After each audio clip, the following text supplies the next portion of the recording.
All right, we'll call this meeting of August 11th, 2020 to order. We'll get everyone to please stand for our invocation. Councilman Woods, would you give the invocation?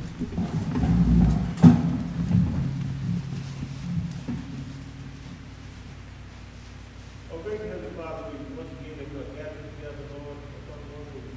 Father, we thank you, continue to bless the council, Lord, and bless the citizens of Marlboro County. And Father, that you coronavirus continue on spread, Lord, that give us protection, Lord, keep our hands pure, Lord. And Father, we ask you to also touch our sister, Lord, this brother. Continue, Lord, to strengthen her, Lord, on our path. Heavenly Father, these are all blessed in your Son, Jesus' name. Amen. Amen. Thank you.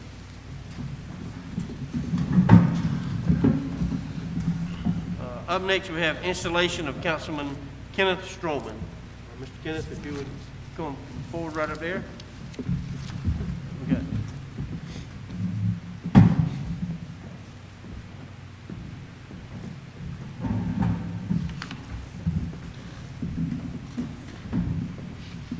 Good afternoon. All right.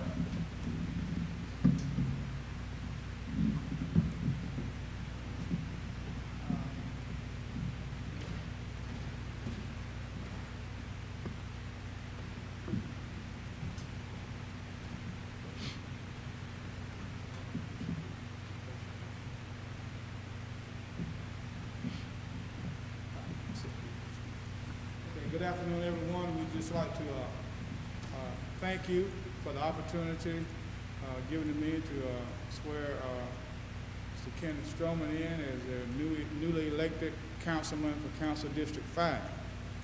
At this time, I will wait no longer. I'll ask him to place his left hand on the Bible and raise his right hand and repeat after me.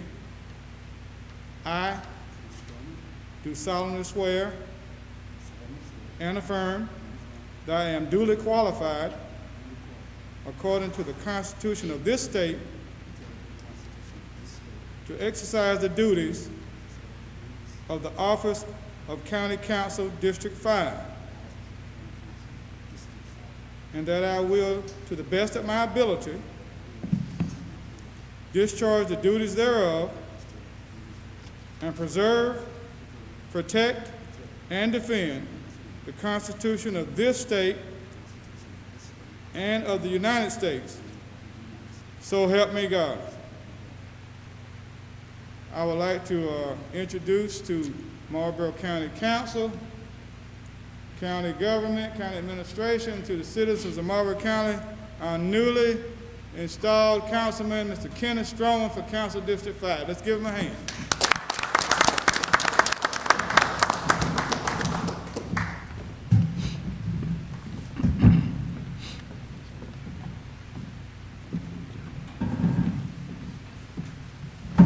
All right, well, welcome aboard, Mr. Stroman.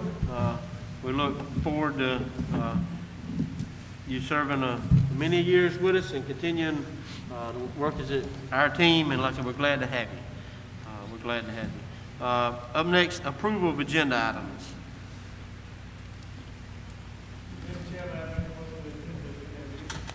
Second. All right, we have a motion and a second. All in favor, raise your right hand. All right, it is unanimous. Thank you. Approval of minutes, July 14, 2020, regular council meeting minutes. Was any additions, corrections? Mr. Chairman, I'll move that we accept the minutes as written. Second. We have a motion and a second. All in favor, raise your right hand.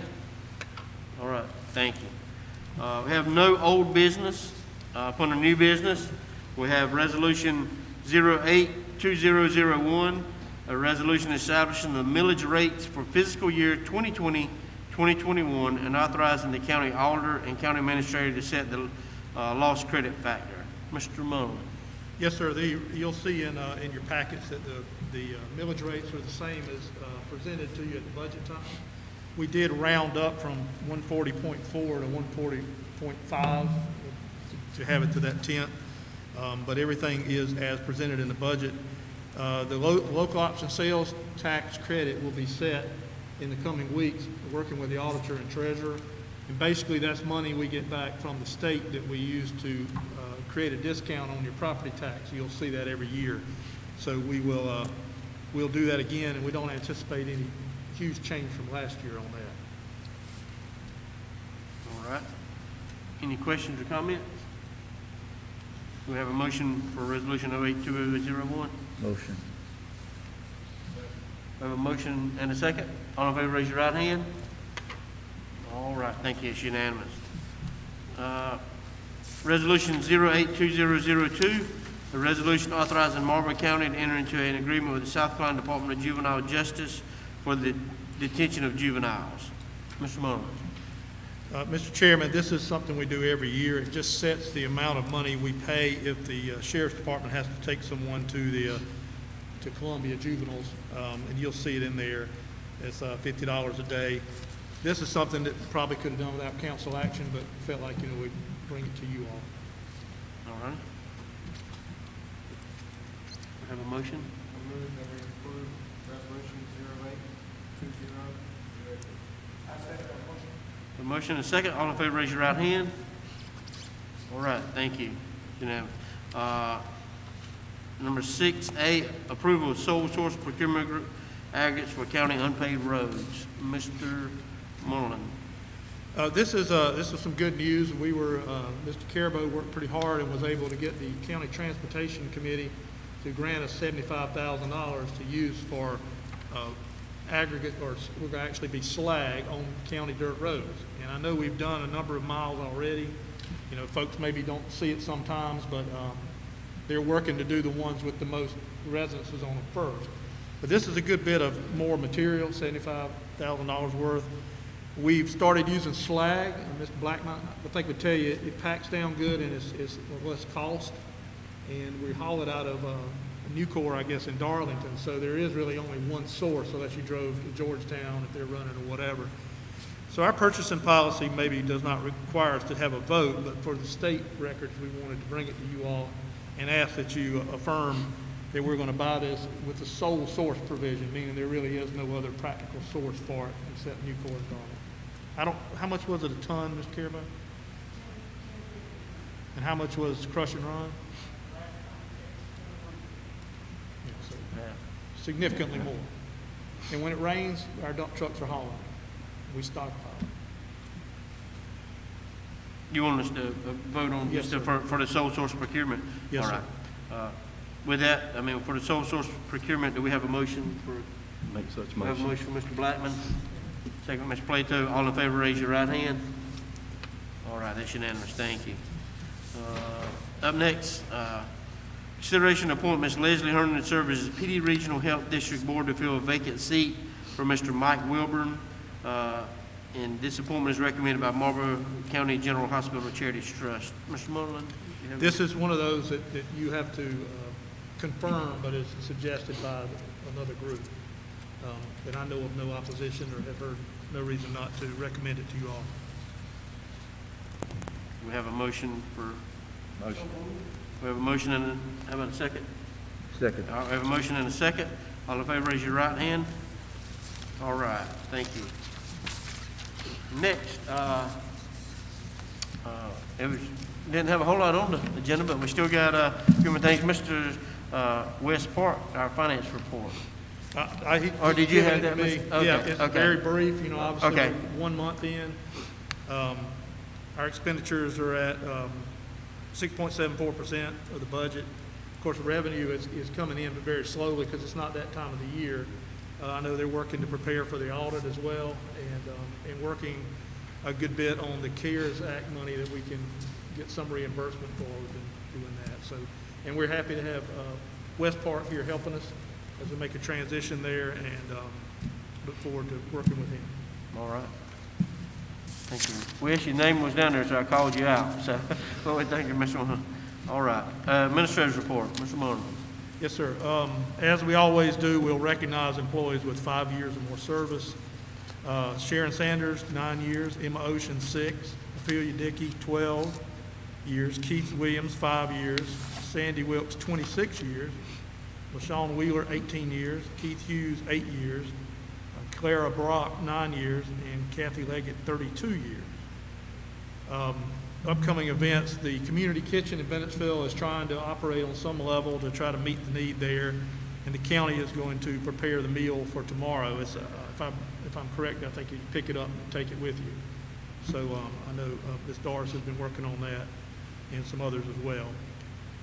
As far as economic development, we've been working on the broadband initiative that council is well aware of and pushing that forward. We've had some meetings with the state, and I want to thank Councilman Byrd Odom. He was able to line up a meeting with the high-level governor's office person, actually his director of legislative affairs, and help push this along. Where we are now is that the federal money has come down from the CARES Act, and it's going to fund things to provide broadband, in this time, this crisis.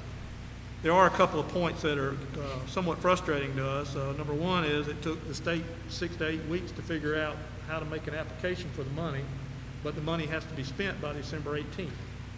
So our original broadband plan, we had worked with Sandhill Co-op. They were going to apply for it, and they could complete it by that date, but we lost 6 weeks.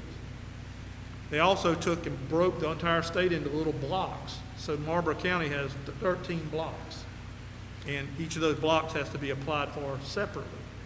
And of course, that's frustrating again, because if we were awarded one for 38 North and not for 79 and 38, we got to go through that block to get to the other block. But we're doing our best to work within the rules. There's also points you get for your application. Like, for example, you get 15 points if students in the county school district are 86% or higher in poverty. Well, we're 85.3. Dillon County's 86, but we're 85.3. So we've worked with, I've worked with the Steve Akers and George Coleman and Dr. McCord of the school district to get those statistics for every block, so we can make the argument that, okay, well, this block, we're 90% impoverished. It's not something we're proud of, but we want our points because we need this desperately. So the deadline for this is the end of the week, but we'll meet the deadline, and we're hopeful that we'll be able to get that money and see broadband expanded in the county by as early as December. That would be very exciting. Again, thanks to Mr. Odom for his work with that and others that have helped. On the same note, I mentioned the CARES Act funds. We are trying to get what we can through that to reimburse for PPE, for masks, and that kind of thing. That also has been frustrating. They've made that into a federal quality red tape maze of websites and all kinds of stuff, but I guess you've got to work for it. They don't just give it to you without you working for it. As far as our policies related to coronavirus, everything's pretty much the same. The Chief Justice of the Supreme Court did issue an order that said everyone that masks must be worn in the courthouse. And we had already said, you need to wear a mask in our building if you come in from the public, or if you're 6 feet or closer, in an office or that kind of thing. We've also taken 2 vacant storage rooms in the courthouse and turned them into 2 rooms where you can sit on the other side of the plastic, like if the probate judge or somebody needs to have a meeting with a client. So we've done that. Probably the most difficult thing we have to face is decision on fall sports, soccer and football. Everybody wants to play ball, and we understand that. Our recreation director, Mr. Lowry, and I met today, and that decision, we'll look at things at the end of this month, which is a couple of weeks away. That's going to be a tough one. And then lastly, or a couple of things, last time we met, we talked about rural fire, ISO plan and strategic plan moving forward. And Keith Hughes, our fire coordinator, did give me a couple of dates. They were this month, and we didn't get to lining that up. So I'll ask him for some the first of next month and get with Chairman Steen again and try to set a time where we can get together with them. There's some capital reserve that's there that could be spent, but council's input to me was that we need to make sure we're keeping the progress going, and we're going to have a plan of action. And they do, but we want to make sure they're all aligned in that. So that will happen here pretty shortly. Councilman Woods mentioned Ms. Bundy. She had a gallbladder incident. I'm telling more than I should, so that's why she's out. So hopefully she'll be well quick. They're taking care of her with that. And then finally, I want to thank Councilman Blackman again. He's been pretty good advice on the rock on the roads and that kind of thing, because that's what he does. And we've gone twice as far as we would have with what we're getting now, and it's really been a good thing. That's all I have. I can try to answer any questions you may have. Questions? All right. Mr. Woods, we'll start with you. I don't think we had anybody here to speak. I mean, even though we got a bigger area, I mean, I don't think, nobody came in. So start with Councilman Woods. August 14th, 1960, there was a special day was the day that our grandmother was born. And so, this 14th, she had 10 children, with the oldest one being 84, and the baby was 6. She'd be 104 years old at that time. In a few days. And unfortunately, we can't celebrate her birthday like we normally do because of the virus, but it was a good time for me to tell everybody that her birthday is August 14th. She's 100 years old. She's the backbone of our family. She's history. And we are so appreciative of her. And her daughter is arguing and taking care of her for the last 50 years. And I think that was a big deal for her. She was a godly woman and a woman that saved possible brothers to find out, see the word where she's there now. That is the line short. So that might be maybe we might need to. I pray y'all don't want to do all that. But you have to know that's all I like. Mr. Plato.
All right. Amen. I didn't think she was going to preach, but she gave us a good little short sermon there. All right. And we need it. All right. I'd like to welcome Ken Stroman to the council and look forward to working. Glenn. Welcome. One of the things, there's a couple of things going on in the county, the cities in the county, school boards in the county, everything's in the county. When I look at some of the things that's going on in the city of Bennettsville with our new mayor and things that she have to deal with, which is quite negative, I think we need to start looking at to some of the things that's going on. The same thing with our school system. We need to look into the fact that they're getting ready to sell Eastside School to build a high-rise apartment across the lake, which is about the lake. If you follow the money, and everything's about following the money, when you go back to how money been transferred going down from one department to another department to the school system and on, you'll find that there's been a long plan of what they want to do. I think the citizens need to start looking into everything that's going on with the money here in Marlboro County. Not just us as a county, but for the city go and the school system go. Things are going sour, and we really need to look into it. I'll leave that alone right now, but that's the way I feel. Well, first of all, I'd like to give honor to God, but thank all of you all for the support, and well wishes. I'm looking forward to working with you guys very closely. Same here, looking forward to working with you and glad to have you with us. And just want to thank all the staff and all the council members for what you do. We keeping the taxes down for the people. We're doing the best we can, and I see it every day. So I just want to thank everybody for that. Again, I'd like to welcome Mr. Strowman. Glad to have him. We've had some conversations already, and appreciate everyone we've had. Got a big interest in Marlboro County, and just want to continue doing what we're doing, all of us working together. The past several days, I've worked with Tim McGee on the state line entrance coming into the county. Of course, our sign that we put up several months ago, the county looks good. We maintain it. But the state right-of-ways look terrible coming in from the North Carolina line. So they're going to try and close that gap up and see if they can't get the state line right-of-ways mowed down a lot better than they are. And I mean, we got that nice sign out there, and then as soon as you pass our sign, you got 6-7 foot weeds in the ditches and stuff. So they're going to try and maintain that. I had a conversation this morning with Lori Moses, director of the Marlboro Voter Registration Office, and the state has approved that when the absentee or mail-in ballots, I guess I prefer now to call them mail-in ballots, when they go out between September 15th probably and October 1st, they will be postage paid. So when the people get them, they'll have a ballot in there that's already, the ballot they return will already have the postage paid on it. So that'll save a lot of money, and it'll help the people a lot having to get out and secure postage for it. The other thing, Marlboro County, the state, and of course nationally, everybody's pushing mail-in ballots because of COVID-19. There's pros and cons, but I've been working with them a long time, and a lot of these people, they would not vote if they couldn't vote right there in the comfort of their own home, particularly now with the senior citizens that just won't go out. 26% turnout in Marlboro County in June, 17.8% turnout in Horry County, the largest county in the state, and the reason, COVID-19.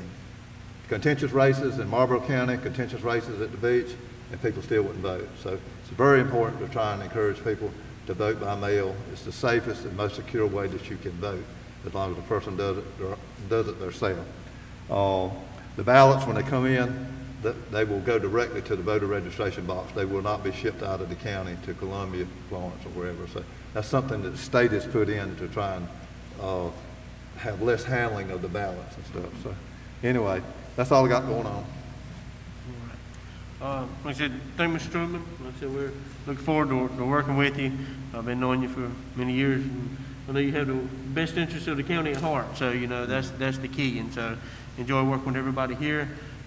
Wish Miss Grandma Woods a happy birthday. You know, I mean, that's a milestone, you know. Talking about we hadn't seen much, but you imagine she's seen everything.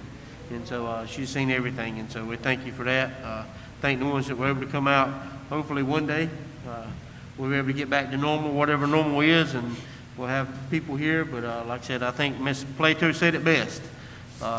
It's time the prayer works, don't it? It can change anything. Some of the best medicine, that is the best medicine out there is prayer. So we just thank you. Like I said, we'll continue to work through this pandemic. Hopefully everybody stay as safe as possible.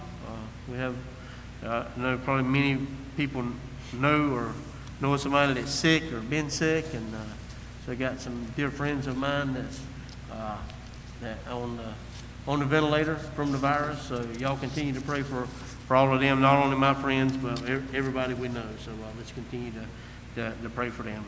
With nothing else, call this meeting adjourned.